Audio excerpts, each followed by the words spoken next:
परमेश्वराच्या गौरी नावात प्रत्येकवार आपल्या सर्वांचं या व्हिडिओमध्ये आम्ही स्वागत करत आहोत। आणि विशेष करून जेव्हा आपण या लेंथ समयानंतर या होली वीकच्या नंतर एक नवीन समयामध्ये प्रवेश करत आहोत आणि हा समय निश्चितच क्वारंटाईनचा समय आहे, जिथे आपण आपल्या घरामध्ये बंदिस्त आहोत आणि या समय आपण वाट बघत आहोत की हा समय आम्हापासून केव्हा जाणार आहे आणि आम्हाला केव्हा या समयापासून मुक्ती मिळणार।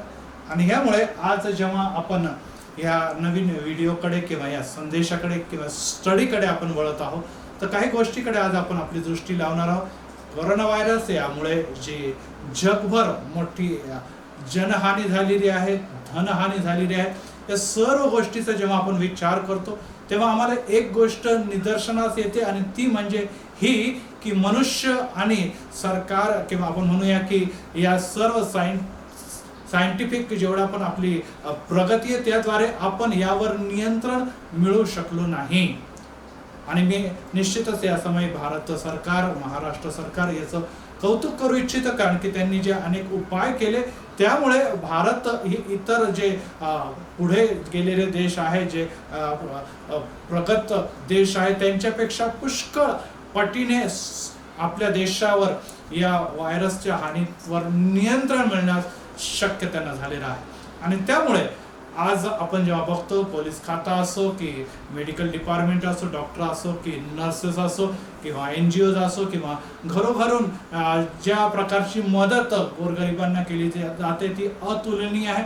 या समय संपूर्ण भारत एक आहे आणि निश्चितच या सर्व प्रयत्नाच्यामुळे आपण लवकरच या कठीण समयातून बाहेर येणार आहोत। परंतु त्याच समय जेव्हा आपण युरोपीय देशाकडे किंवा अमेरिकन देशाकडे बघत आहोत किंवा आपण म्हणूया की ख्रिस्ती त्या राष्ट्रांच्याकडे आपण बघत आहोत, आपल्याला हा प्रश्न निश्चितच पडत असेल की ही अवस्था या राष्ट्रांची का झालेली आहे, का आज देखील हे राष्ट्र ज्या मेडिकल आणि हेल्थ सायन्स मध्ये जे अग्रेसर आहे ते या गोष्टीवर नियंत्रण तर मिळू शकलेच नाही, परंतु लाखो लोक आज मारले गेलेले आहेत। आज जेव्हा 1,25,000 लोक मृत्युमुखी पडलेले आहेत, त्यामध्ये जर आपण अमेरिका आणि त्यानंतर आपण स्पेन, इटली, त्यानंतर बेल्जियम आणि इतर जे युरोपियन देशांची संख्या जर आकडेवारी बघितली तर ते जवळजवळ 80,000 पर्यंत आहे।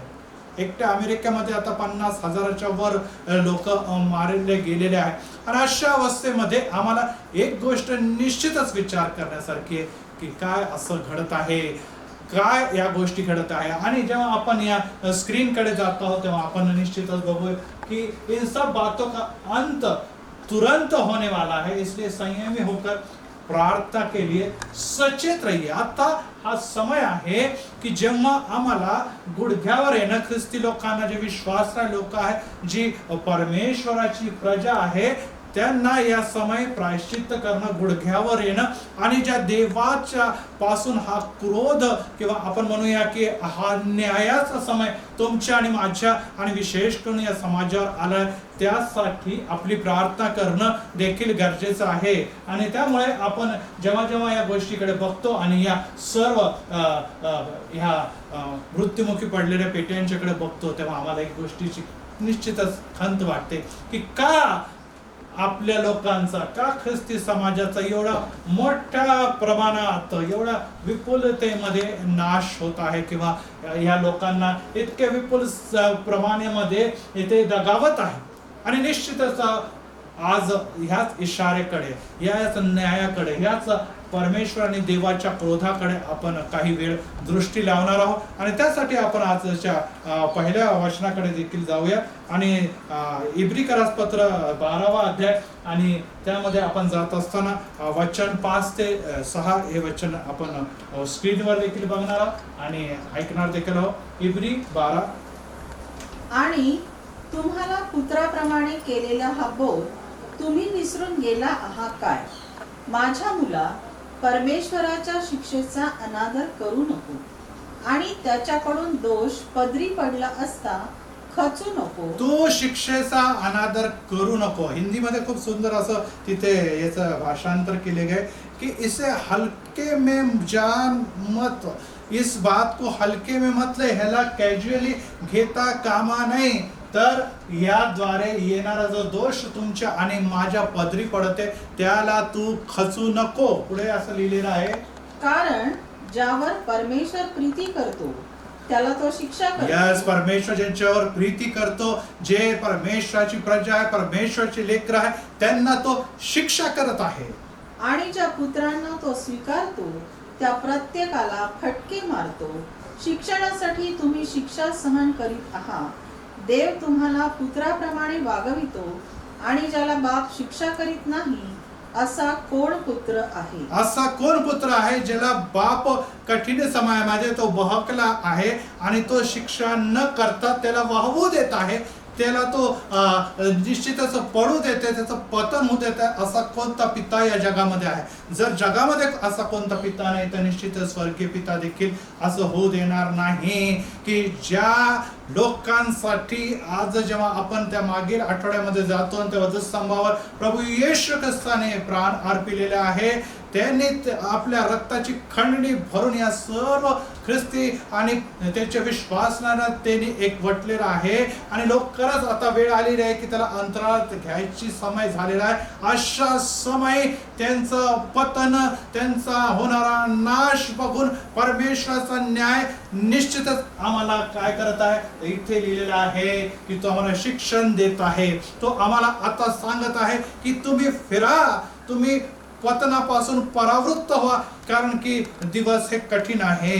आणि यामुळे प्रियांनो, जेव्हा आपण या जगाकडे बघतो आणि हे जग जे आहे ते परमेश्वराची निर्मिती आहे, तुमची माझी नाही, माझा अमेरिका, माझा युरोप, माझी इंडिया नाही, परमेश्वराचा नगर आहे आणि परमेश्वर याचा मालक असल्या कारणाने या धरणीचा नाश होता कामा नाही.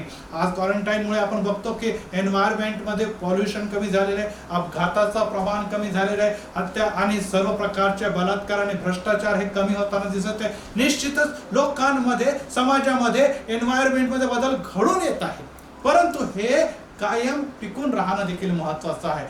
आणि हे महत्वाचं आहे की ज्या प्रकारे घुस आमच्या घरामध्ये येते आणि आमच्या घराचा ते सर्व जे आपण म्हणूया की कपडे आणि इतर सामान कुरतडते, घर मालक तो सहन करणार नाही. एक पिता आपल्या पुत्राला वाहवत जाताना किंवा आपण म्हणूया की भ्रष्ट होताना बघू शकत नाही. एक पिता आपल्या पुत्रीला किंवा मुलीला जगात हरवल्याला निश्चितच बघू शकत नाही. तो त्यांना सुबुद्धी देण्यासाठी त्यांना शिक्षा देऊन त्यांना बोध करतो आणि परत फिरायला लावतो, कारण की पित्याने हा संसार, पित्याने हे घर श्रमाने, मेहनतीने, घाम गाळून, रक्त आटून उभं केलेलं आहे, त्याचा तो नाश बघू शकत नाही. तर आमचा स्वर्गीय पिता निश्चितच ते नाश बघू शकत नाही. आणि त्यामुळे आपल्याला दिसतं की पहिले थेसलोनिकरास पत्र याचा 5वा अध्याय आणि 9व्या वचनामध्ये पाऊल याने प्रकारे म्हणतो, कारण आपल्यावर क्रोध व्हावा म्हणून नव्हे, तर आपला प्रभू येशू ख्रिस्त ह्याच्याद्वारे आपले तारण व्हावे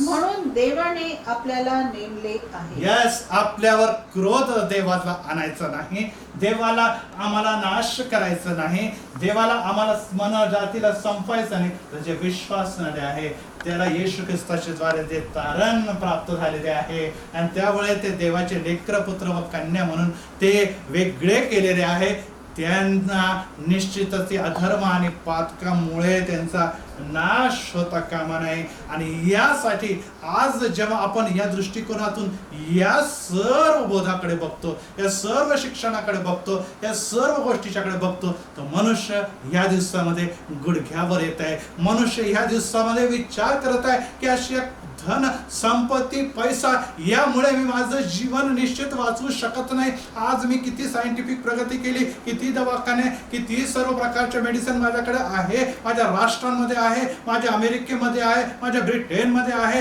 माझ्या स्पेनमध्ये आहे, माझ्या इटलीमध्ये आहे, परंतु माझा जीव वाचू शकत नाही. एक कीटकाप्रमाणे, एक लहान मुंग्याप्रमाणे मी चिरडला जात आहे. काय कारण आहे? कसा माझा बचाव होणार? आणि त्याला निश्चितच परमेश्वराकडे धाव घेते, देवाकडे धाव घेते आणि ते घ्यायलाच हवं. आणि यासाठी की त्यांनी आम्हावर प्रीती करावी.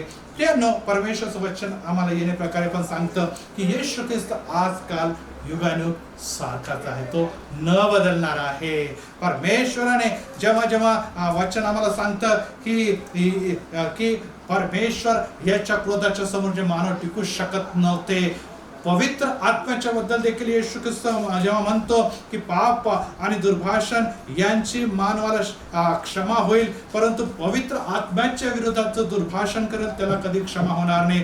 मनुष्याच्या पुत्राच्या बद्दल तो बोलला तरी त्याची क्षमा होईल, परंतु पवित्र आत्म्याच्या विरुद्ध जो बोलल त्यांना ह्या युगात किंवा येणाऱ्या युगात देखील क्षमा होणार नाही.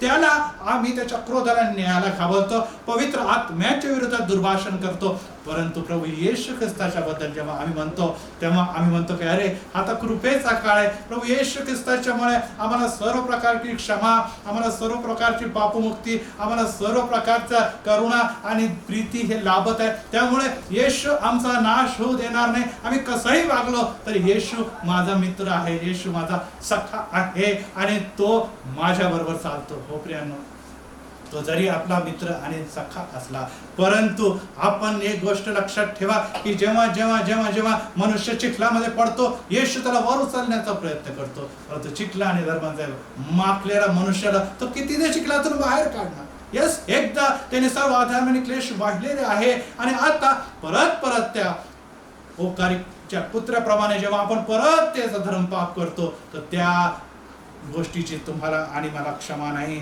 आणि त्यामुळे वचन आम्हाला येणे प्रकारे देखील सांगतं की येशू देखील अशा समये निश्चितच प्रीती आणि कळवळीने भरला असला तरी तो क्रोधाविष्ट आहे. आणि वचन आम्हाला सांगतं की मार्क वर्तमान 3 अध्याय आणि 5व्या वचनामध्ये येशू ख्रिस्त परत एक वार त्या सर्व कुटिलतेने वागणारे शास्त्री पुरुषांच्याकडे बघून काय म्हणतो बघूया. मग त्याने त्यांच्या मनाच्या कठीणपणामुळे खिन्न होऊन त्या सर्वांकडे रागाने पाहिले व त्या माणसाला म्हटले, हात लांब कर. त्याने हात लांब केला आणि तो बरा झाला. येशू प्रीती आणि कळवळीने भरलेला आहे. येशू प्रेम करण्यासाठी आणि आम्हाला जीवन देण्यासाठी, आमच्या जीवनामध्ये उत्तम गोष्टी देण्यासाठी तयार आहे. परंतु जेव्हा त्याचे अनुयायी, त्याच्या मागे चालणारे लोक आपले मन आणि अंतःकरण कठीण करतात तेव्हा येशू रागाने क्रोधाने त्यांच्याकडे बघतो. यस, आज आता समय आलेला आहे की जे आम्ही कठीण अंतःकरण केलेले लोक आहोत, जे आम्ही कठीणतेने वागणारे लोक आहोत, त्यांच्याकडे येशू ख्रिस्त रागाने क्रोधाने बघत आहे. योहान 3:36 मध्ये जेव्हा येशू ख्रिस्त परत एक बार म्हणतो की कशा प्रकारे पुत्रावर विश्वास ठेवणारा सार्वकालिक जीवन आहे. जो पुत्रावर विश्वास ठेवतो त्याला सार्वकालिक जीवन प्राप्त झाले आहे, परंतु जो पुत्राचे ऐकत नाही त्याच्या दृष्टीस जीवन पडणार नाही, पण देवाचा क्रोध त्याच्यावर राहतो. येशू ख्रिस्ताने तुम्हाला आणि मला सार्वकालिक जीवन दिलं. येशू ख्रिस्ताने तुम्हाला या सर्व धर्म पापाच्या या जगातून चिखलातून बाहेर काढलेलं आहे. येशू ख्रिस्ताने तुम्हाला एक पुत्र आणि कन्या म्हणून जीवन दिलेलं आहे.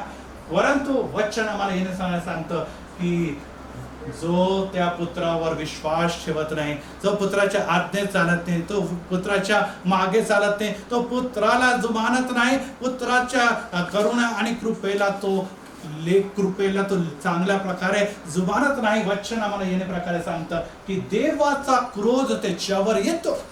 आज वारंवार कृपा, वारंवार करुणा हे करत असताना जेव्हा येशू ख्रिस्ताचं आगमन काळ जवळ आलेला आहे आणि आम्हाला हे देखील दिसतं की लवकरच चर्चद्वारे मंडळी अंतराळात घेतली झालेली, त्याच्या लोकांचा नाश होताना, त्यांचे लोकांचे मन अंतःकरण कठीण झालेलं आहे. सार्वकालिक जीवन आणि येशूच्या आज्ञेपासून दूर जाताना ते बघून तो क्रोधाविष्ट होतो. आणि त्यामुळे इब्रिकराचं 12 अध्याय 18व्या वचनामध्ये क्रोध आहे तरी काय, क्रोध आहे तरी काय. जुन्या करारामध्ये जो क्रोध होता त्याच्यापेक्षा आता परमेश्वराचा क्रोध कमी झाला का? कृपेच्या काळामध्ये तो काय येशूने नुसती दया आणि कृपाच तुम्हासाठी दिलेली काय? बघूया जुन्या आणि कराराच्या क्रोधाचा, न्यायाचा अंतर काय दिसतं आम्हाला. कारण पशु देखील पर्वताला शिवला तर त्यास धोंडाने मारावे अशी जी आज्ञा ती त्यांना असह्य झाली.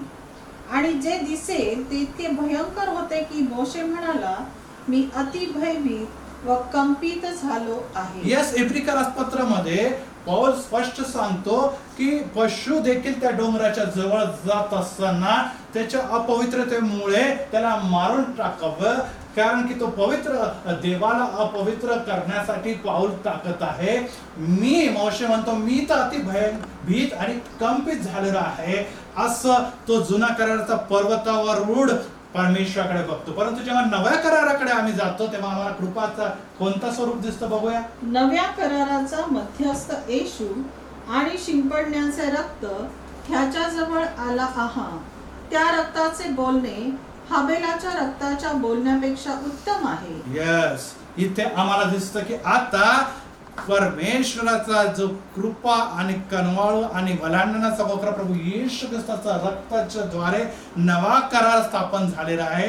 आता पिता आणि लोकांच्या मधली आडभिंत पापाची पडलेली आहे, परंतु आता त्याच्यामध्ये येशू ख्रिस्ताचं वधस्तंभावर सांडलेलं रक्त आहे आणि ते देवासाठी परम पवित्र आहे. याबद्दल पुढे काय म्हणतो बघूया. जो बोलत आहे त्याचा अवमान करू नये म्हणून जपा, कारण पृथ्वीवर आज्ञा सांगणाऱ्यांचा अवमान करणारे जर निभावले नाही तर स्वर्गातून आज्ञा सांगणाऱ्यांपासून बहकल्यास आपण विशेष करून निभावणार नाही. यस, आज जगामध्ये जे संदेश याजक होते त्यांनी जी आज्ञा दिली, जे नियमशास्त्र तुम्हापर्यंत देवापासून आणलं, त्यांचा तोडणाऱ्या मोडणाऱ्या लोकांना देवाने निश्चितच भस्म केलेला आहे. त्यांना त्या दुधामधाच्या प्रदेशात नेलेलं नाही, अरण्यात ते सर्व मरण पावलेले आहे.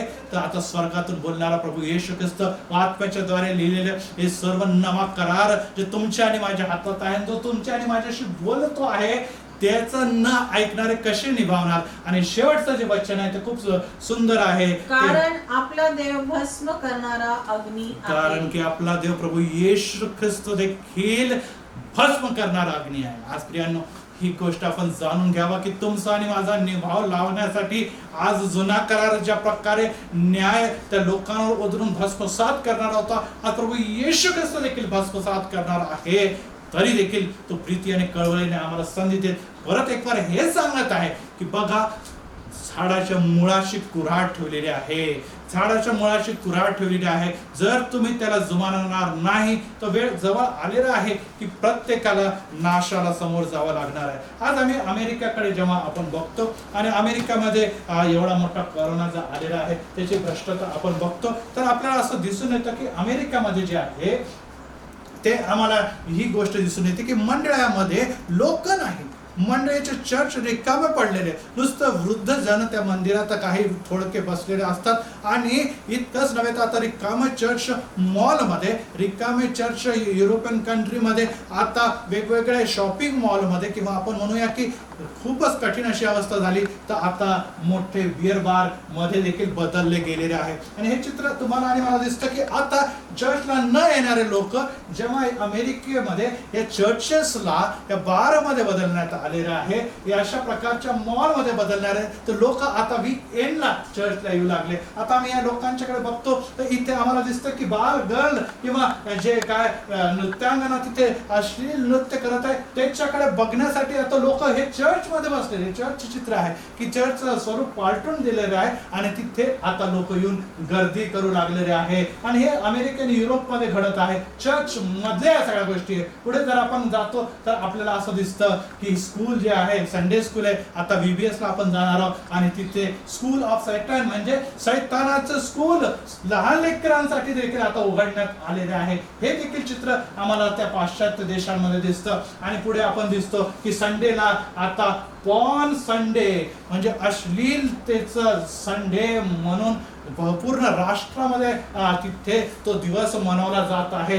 हे रविवारच्या भक्तीचे शब्दात दिवसाचे चित्र आहे. पुढे जर आपण बघितलं तर आम्हाला दिसत आहे की आता चर्चेस मध्ये समलैंगिक विवाह याला देखील युरोपियन कंट्रीने मान्यता दिली आहे. स्त्री बरोबर आणि पुरुष पुरुषांबरोबर विवाह करत असताना आम्हाला दिसतं. आणि पुढचं त्यामध्ये आम्हाला असं दिसत आहे की त्या स्त्री पुढे आणखी पुढे आणि त्यामध्ये आम्हाला दिसतं की ती इथे जी महिला आहे, पुरुष आहे, ते असंच विवाह करत आहे आणि स्त्रिया आता स्त्रियांबरोबर विवाह करताना दिसत आहे. आणि इथे आम्हाला दिसत आहे की पाळक वर्ग देखील चर्चेस मध्ये स्त्रियांचे स्त्रियाबरोबर, पुरुषांच्या पुरुषाबरोबर विवाह लावत आहे. आणि अशा प्रकारची अनैतिकता, भ्रष्टता हे कुठे नाही, बाहेर नाही, जगामध्ये नाही, तर मंदिरामध्ये पसरत आहे. आणि इथे आम्हाला दिसत आहे या सर्व प्रकारची भ्रष्टता जेव्हा चर्चमध्ये दिसते तेव्हा आम्हाला एक गोष्ट दिसतं की हे सर्व चर्च हे सैतानाचं चर्च झालेलं आहे,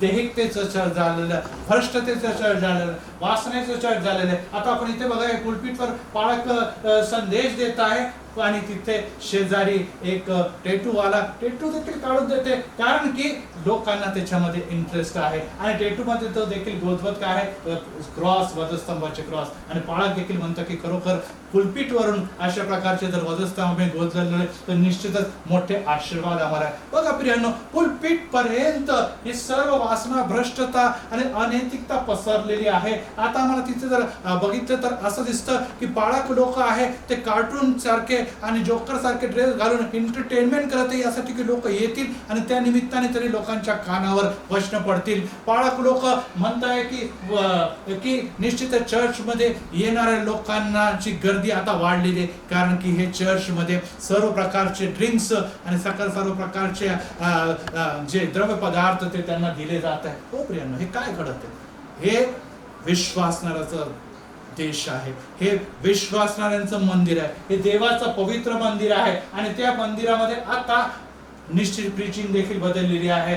आणि इथे आता धनी कसं, पैसा कसा मिळवायचा याबद्दल देखील आता तिथे सांगण्यात येत आहे. आता गॉस्पल प्रीचिंग बंद करून पैसा, धन, इस्टेट, फ्लॅट, नोकऱ्या, यश कसं संपादन करायचं या सर्व प्रकारचं शिक्षण दिलं जात आहे. आणि तारण आणि प्रभूचं येणं आणि पश्चाताप हे कुठेतरी दुरावलेलं आहे. आणि अशा समय निश्चितच परमेश्वर जो त्यांना बघत आहे, जो त्या मुलांचा, त्या सर्व लोकांचा तो निर्माण करताय आणि तो म्हणत आहे माझी प्रजा कुठे जाते, माझी चर्चची अवस्था काय. आणि निश्चितच क्रोध त्याचा उतरणार होता आणि तो उतरलेला आहे. आज 25,000 लोक अमेरिकामध्ये आणि सर्व युरोपियन कंट्रीज लोक बघायचे 70,000 ते 80,000 लोक आज मरण पावलेले आहे प्रियांनो. आणि ही सर्व घटना मला हे सांगते की फिरा माझ्या लोकांनो, माझ्यापासून, माझ्या लोकांपासून मी या सर्व गोष्टीला सुरुवात करत आहे. आणि पहिला पेत्र याचा 4था अध्याय वचन 17 आणि 18 मध्ये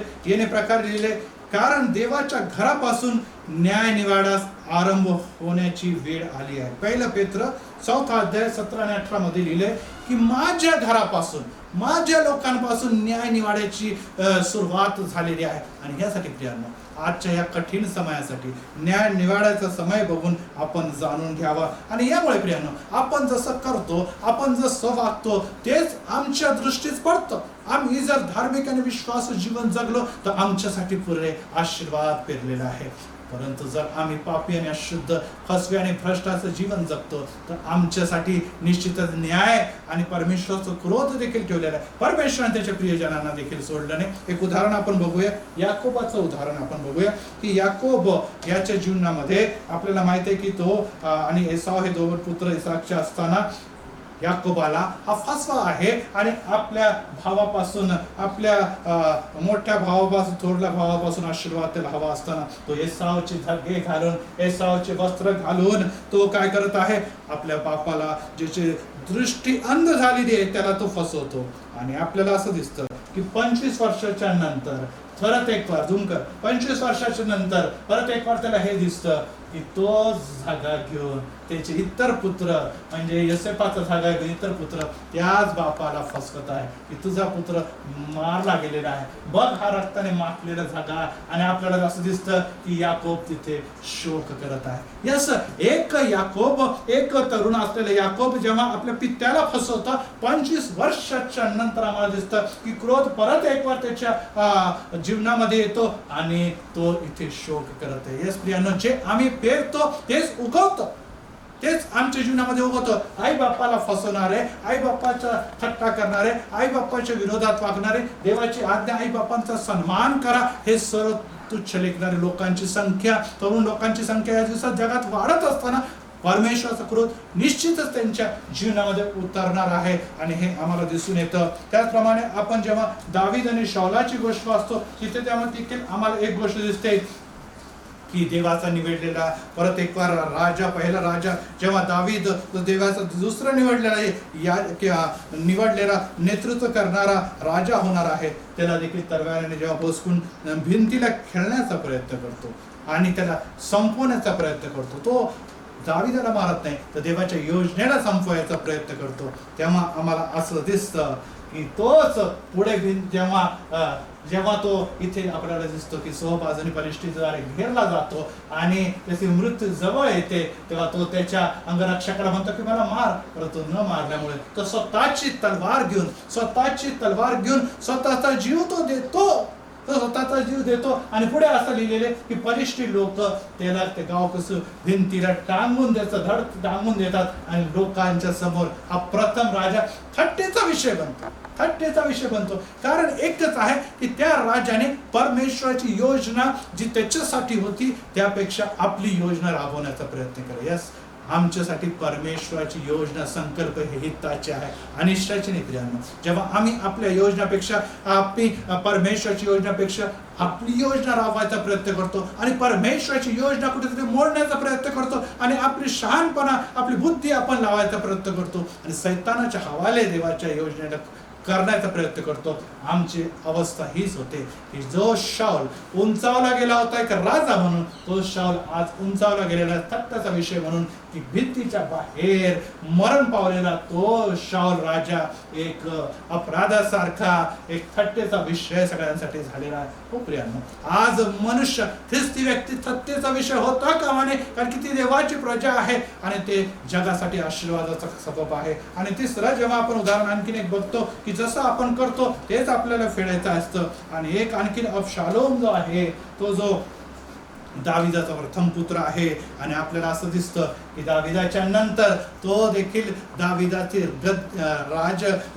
ज्या गादीवर बसायचा प्रयत्न करत आहे. आणि आपल्याला असं दिसतं की त्या 10 उपपत्नींना दाविदाने सांगितलं होतं की मी जात असताना त्या मंदिराची काळजी घ्या, आणि हा जातो आणि त्या 10 उपपत्नींना आपल्या मित्राच्या सल्ल्याने भ्रष्ट करतो, त्यांना तो भ्रष्ट करतो. आणि पुढे वचन असं सांगतं की जेव्हा हा भ्रष्टाचार मध्ये बांधलेला अबशालोम, जेव्हा त्याच्या मागे शत्रू लागतात, आणि इथे असं लिहिले की 10 अंगरक्षक, 10 भ्रष्ट करण्याच्या मागे 10 अंगरक्षक लागतात, तेव्हा त्याचे केस जे आहे, मोठे केस आहे, ते या झाडाला अडकतात. आणि पुढे असं लिहिलेलं आहे, पुढच्या याच्यामध्ये असं दाखवतं की तो त्या खेचरावरून खाली पडतो आणि त्याला छेदून मारण्यात येतं. आणि अशा प्रकारे आम्हाला ही गोष्ट दिसून येते की निश्चितच परमेश्वर भ्रष्ट करणारा, देवाच्या योजनेला भ्रष्ट करणारा, देवाच्या कार्याला भ्रष्ट करणारा,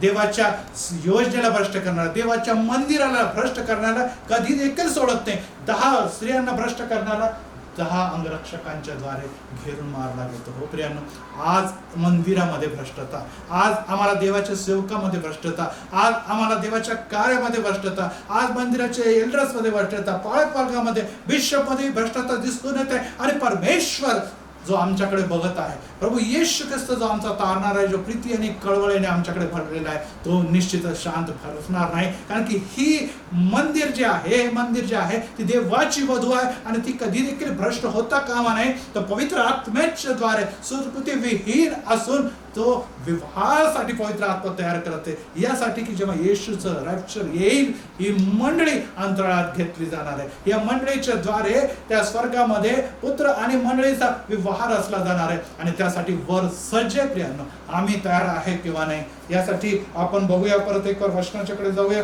आणि वचनामध्ये येणे प्रकारे लिहिलेले पुढचं वचन आपण बघूया.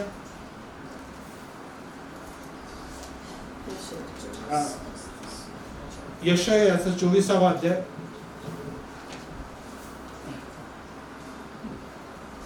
पृथ्वी आपल्या रहिवाशांकडून भ्रष्ट झाली आहे. पृथ्वी आपल्या रहिवाशांकडून, ख्रिस्ती विश्वासाने देवाच्या लोकांच्या कडूनच भ्रष्ट झालेली आहे.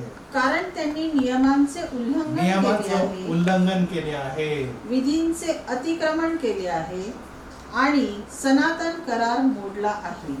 ह्यास्तव पृथ्वी शापाने ग्रासिली आहे. यामुळे पृथ्वीवर आता शाप आणि क्रोध देवाचा आलेला आहे. कारण की त्यांनी देवाचे नियम देवाचे सर्व प्रकारे आखून दिलेले आज्ञा करार हा मोडलेला आहे आणि त्यामुळे या मोडलेल्या करारच्या लोकांवर आता परमेश्वराचा शाप आणि क्रोध उतरलेला आहे. पुढे असं तिचे सांगितलं, रहिवासी पापाचे फळ भोगीत आहेत. पापाचे फळ त्यांना आज भोगावे लागत आहेत. पृथ्वीचे रहिवासी जळून भस्म झाले आहेत. मानव थोडेच उरले आहेत.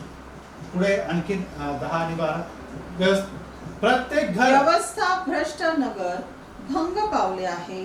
प्रत्येक घर बंद पडले यस आहे. आता व्यवस्था सगळी बंद पडलेली आहे. सर्व कार्य रस्ते आता सुकाट झालेले आहे. घर आता बंद झालेले. लोक आता घरामध्ये बसलेले. हे परमेश्वराने यशाच्या द्वारे येशू ख्रिस्ताच्या 800 वर्ष अगोदर सांगितलेलं आहे. आजपासून 3200 वर्ष अगोदरची गोष्ट आहे. हा पुढे प्रत्येक घर बंद पडले आहे. यस कोणाचाही आत निघाव होत नाही. येणं जाणं सगळं बंद आहे. Complete lockdown. बाहेर रस्त्यात द्राक्षारसास्तव ओरड चालली आहे. सर्व उत्सव मावळला आहे. Yes, no पृथ्वीचा sunrise. हर्ष लोपला आहे. आणि नगरात नुसती 12 वचन नगरे नुसती ओसाड झालेली यस आहे. नगरे आता ओसाड झाली. रस्त्यावर कोणी दिसत नाही. नुसते कार्य करणारे लोक, डिपार्टमेंट, पोलीस हेच दिसत आहे. सर्व शुकशुकाट झालेले आहे. वेशीचा भुगा भुगा झाला आहे. यस आता वेश्या उरलेलं नाही. हे परमेश्वराचा क्रोध आहे. कारण की मनुष्याने विश्वासाने जेव्हा परमेश्वराचा नियम मोडलेला आहे तेव्हा परमेश्वराचा क्रोध आहे जो आजकाल युगानुग सारखा आहे. परत एक बार आपल्या क्रोधानिशी मनुष्याला नियम शिकवण्यासाठी तो या जगामध्ये उतरून आलेला आहे. आणि त्यामुळे आपण पुढचं आणखीन एक वचन बघूया. यशाया 13:9 मध्ये परमेश्वर या लोकांच्या बद्दल काय लिहितो. पहा, रोष व तीव्र क्रोध यांनी दुःखकार झालेला असा परमेश्वराचा दिवस येत आहे. यस आता परमेश्वराचा पुढचा दिवस, क्रोधाचा दिवस, परमेश्वराचा परत एक बार या मनुष्याला या धरणीतून वर घेण्याचा दिवस देखील आता लवकर आलेला आहे. तो देश उजाड करून सोडील. यस त्यातील पातक्यांचा संहार करील. यस आता समय आलेला आहे की तो जगाला उजाड करून सोडणार आहे. कारण की शेवटच्या काळामध्ये मरी पसरणारे, युद्ध पसरणारे, राष्ट्र उठणारे आणि सर्व प्रकारच्या आकाशामध्ये आणि पृथ्वीमध्ये असे चिन्ह दिसणार आहे ज्यामुळे लोकांचा या जगामध्ये टिकावं लागणं कठीण होणार आहे. आकाशातील तारे व नक्षत्रे आपला प्रकाश देणार नाही. यस सूर्य उदय पावताच काळा ठिक्कर पडेल. यस चंद्र आपला प्रकाश देणार नाही. मी जगाचे त्यांच्या दुष्टतेबद्दल व पातकांचे त्यांच्या अन्यायाबद्दल पारिपत्य यस करेन. मी जगाचा वचन सांगतो की जगाचा दुष्टताबद्दल, पातक्यांचा, त्याचा अन्यायाबरोबर पारिपत्य करणार आहे. मी त्यांचा जाब त्यांना विचारणार आहे. मी त्यांचा न्याय त्याबद्दल करणार आहे. गर्विष्ठांचा दिमाग बंद करीन. यस युरोपीय जुन्यांचा लोक, तोरा अमेरिकन उतरवीन. लोक जे आज गर्विष्ठ आहेत ते ज्ञानाने, बुद्धीने, टेक्नॉलॉजीने फार वर गेलेले, धन संपत्ती, पैसा आणि ते अंतराळात जाऊन पोहोचलेले आणि त्यांना वाटतं ज्ञानाच्या मुळे, टेक्नॉलॉजीच्या मुळे आम्ही सर्व काही यश संपादन करू शकतो. परंतु एक छोटासा व्हायरस यांनी त्यांची अवकात आपण म्हणूया, त्यांची परिस्थिती ही दाखवलेली आहे की तुम्ही क्षणभंगूर जीवन घेऊन जगणारे लोक आहात. आणि त्यामुळे ते गर्विष्ठांचा दिमाग आता तोरा जो आहे तो उतरलेला आहे. आणि जे लोक आज छळ करणारे, जगावर अधिपत्य करणारे, जगाची महासत्ता म्हणून स्वतःला ओळखणारे, त्यांना निश्चितच या गोष्टीपासून एक शिक्षण घ्यायला हवं जे प्रभू येशू आज या दिवसामध्ये त्यांना देत आहे, आम्हाला देखील देत आहे. की लक्षात ठेवा, आज देखील जगाचा अधिकारी, जगाचा सामर्थ्यशाली देव मी आहे. माझ्या शब्दाच्या शिवाय जगामध्ये काही देखील होऊ शकत नाही. आणि त्यामुळे तुमचा तोरा, तुमचा गर्विष्ठपणा तुम्ही एका बाजूला सारा. बघा, जगाचा नाश, तुमचा नाश माझ्या हातामध्ये आहे. आणि त्यामुळे आज आपण या गोष्टीपासून शिकायला हवं की प्रभू परमेश्वर तुम्हाला आणि मला काय सांगत आहे. पुढचं वचन बघूया. करिंथकरास पहिले पत्र 11 अध्याय 29 ते 32. कारण त्या शरीराचे मर्म ओळखल्याशिवाय जो खातो व पितो तो खाण्याने व पिण्याने आपणावर दंड ओढवून घेतो. तुम्हामध्ये पुष्कळ जण दुर्बळ व आजारी आहेत आणि बरेच निद्रेत आहेत. यस आता आम्हाला जेव्हा आपण परत एक वधस्तंभाच्या पाशी जातो, जेव्हा वधस्तंभाच्या त्या प्रबोधनाची मेजा पाशी येतो, जेव्हा आम्ही येशू ख्रिस्ताचं शरीर आणि येशू ख्रिस्ताचं रक्त याला अनुलक्षून आम्ही त्याच्या स्मरणार्थ ती विधी पाळतो, तेव्हा खरोखर आम्ही पवित्र आहोत का? खरोखर आम्ही शुद्ध आहोत का? खरोखर आज आमच्या रक्ताचं किंमत आम्ही जाणलेली आहे की रक्ताला आम्ही तुडवत आहोत, त्या रक्ताच्या कृपेला आज आम्ही निश्चितच घालवत आहोत? ह्या गोष्टीकडे देखील दृष्टी लावायला पाहिजे. आणि खरोखर आज आम्हाला दिसून येत आहे की आमच्यामध्ये या गोष्टीच्या बद्दल, त्या रक्ताच्या बद्दल गांभीर्य नाही आणि त्याचा आम्ही खेळ समजतो. आणि त्यामुळे वचन आम्हाला सांगतं की आता तुमच्यामध्ये पुष्कळ जण दुर्बळ आहे, पुष्कळ जण या गोष्टीच्या विरोधात न गांभीर्य घेतल्यामुळे आजारी पडलेले आहे आणि बरेच जण झोपी गेलेले आहे. यस, बघा, प्रभू येशू ख्रिस्त देखील म्हणतो पावलाच्या द्वारे की लोक मरण पावलेले आहे कारण की त्यांनी रक्ताला तुच्छ लेखलेलं आहे. पुढे सांगतो, तुम्हामध्ये पुष्कळ जण दुर्बळ व आजारी आहेत Yes. आणि बरेच निद्रेत Amen. आहेत. Yes, yes. ह्याचे कारण हेच, आपण आपला न्यायनिवाडा केला असता तर आपल्यावर दंड ओढवला नसता. यस, आपल्याला आपला न्याय निवाडा करायची वेळ आलेली आहे प्रियांनो.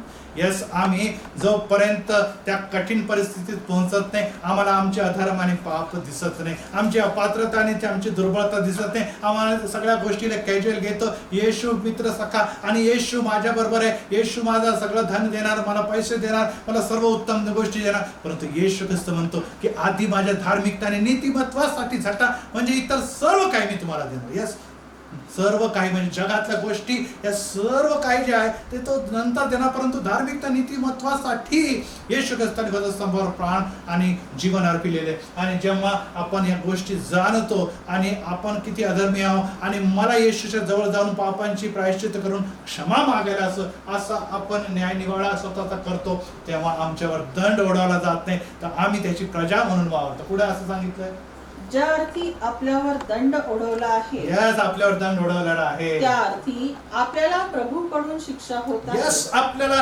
प्रभूपासून या दिवसामध्ये एक शिक्षा होते, हे ख्रिस्ती आणि विश्वासाने जाणून घ्यावी आणि ही शिक्षा आमच्या भल्याच्यासाठीच आहे.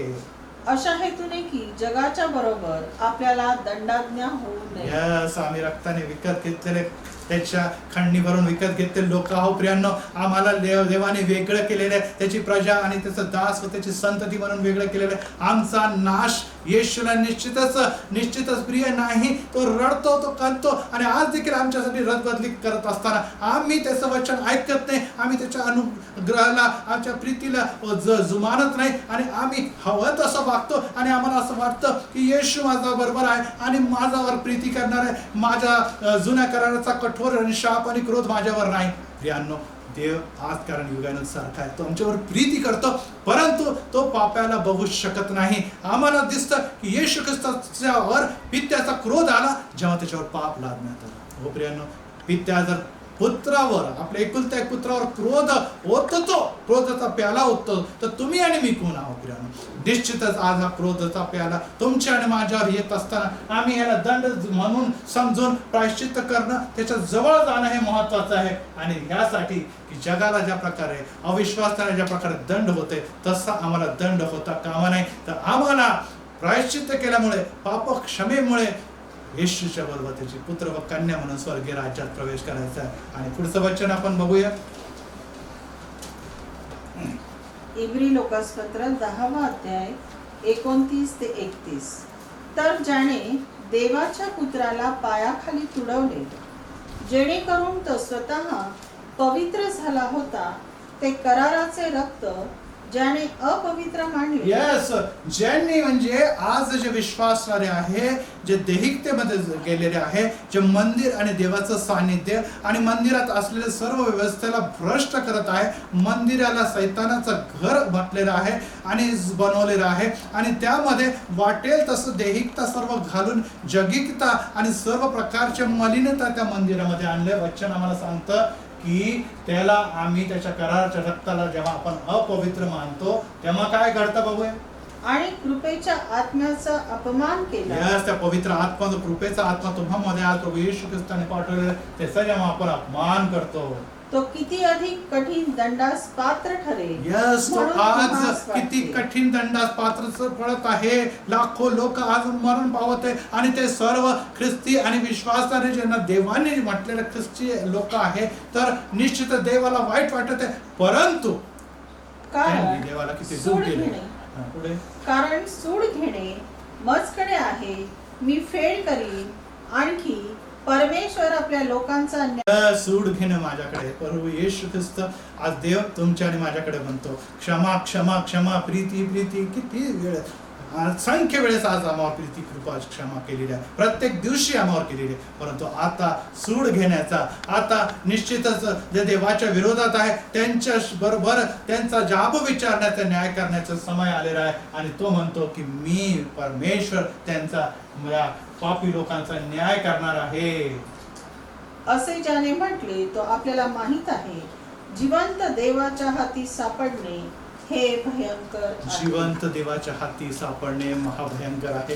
जेव्हा जेव्हा प्रियांनो व्हायरसच्या अधीन आपण गेलो, आपण जगिक सर्व काही क्लेश समस्याच्या अधीन गेलो, आपण वादळ आणि तुफाच्या अधीन गेलो, येशूचं आपण नाव घेतलं आणि आमचा बचाव झालेला आहे. कारण की या सर्व गोष्टीवर देवाचं येशूचं नियंत्रण आहे. त्यांनी आम्हाला अधिकार दिलेला आहे की माझ्या नावाने जे काही मागल मी ते देणार आहे. स्वर्गाच्या किल्ल्या, जगातल्या किल्ल्या त्यांनी तुमच्या आणि माझ्या हातात देऊन मंडळी म्हणून आम्हाला उभं केलेलं आहे. परंतु प्रियांनो, जर देव आमच्या बरोबर नाही, देव आमच्या विरोधात आहे, देव आमचा न्याय करत आहे, देव आम्हाला प्रश्न विचारत आहे, देव आमच्या पापाच्या बद्दल जर आम्हाला दंड देत आहे आणि शिक्षा देत आहे, तर प्रियांनो संधी आहे की आपण गुडघ्यावर येऊया, संधी आहे की आपण गुडघ्यावर येऊया, संधी आहे की आपण देवाकडे बघूया. वेळ कमी आहे प्रियांनो, कधी देखील प्रभूचं येणं होणार आहे आणि आम्हा सर्वांना जी मंडळी म्हणून त्यांनी रचलेलं आहे त्याला तो अंतराळात घेऊन जाणार आहे. आणि यामुळे वचन आम्हाला सांगतं की आता लवकर होणार आहे. तुम्ही संयमामध्ये राहा,